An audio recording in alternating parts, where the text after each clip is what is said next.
বাজারে সংকট, দাম বাড়ার পরে আবার স্বাভাবিক। এই যে যারা সিন্ডিকেটের সাথে জড়িত থাকলে 5 থেকে 7টা কোম্পানি খাদ্যের বাজারের সাথে জড়িত, একইভাবে আসেন পোল্ট্রি, একইভাবে আসেন কীটনাশক, একইভাবে আসেন সার। সমস্ত জায়গায় আওয়ামী লীগের 16 বছরে কিছু নির্দিষ্ট ব্যক্তি একটা সিন্ডিকেট করে এককভাবে ব্যবসা বাণিজ্য নিয়ন্ত্রণ করছে। গত 16 বছরে দেশ থেকে 28 লক্ষ কোটি টাকা পাচার করে নিয়ে গেছে। এই পাচারের সাথে কারা কারা জড়িত ছিল তার তালিকা হয়েছে, একটা শ্বেতপত্র হয়েছে। কিছু ব্যক্তিকে দায়িত্ব দেওয়া হয়েছে, তারা কিছু পাচারের তথ্য দিয়ে দিয়েছেন। এই পাচারের সাথে কারা কারা জড়িত ছিল তাদেরকেও বিচারের মুখোমুখি করা হোক।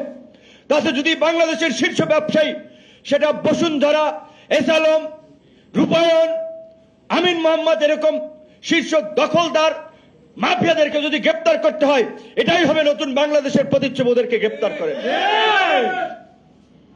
যাতে ভবিষ্যতে কেউ দেশের টাকা পাচার করে, জনগণের সাথে প্রতারণা করে, জনগণের সম্পদ দখল করার এই দুঃসাহস কেউ না দেখায়।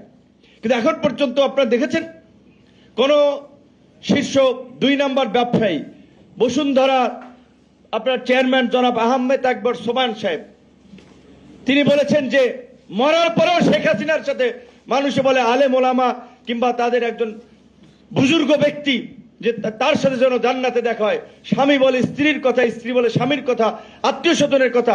সোবান সাহেব বলেছিল শেখ হাসিনার সাথে মরার পরে দেখা করবে। হ্যাঁ, সেই ব্যবসায়ীরা এখনো কিন্তু দাপটের সাথে ব্যবসা করছে।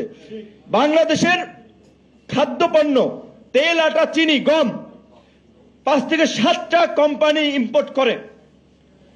এই যে দাম বেড়ে গেল, সংকট, দাম বাড়ার পরে আবার স্বাভাবিক।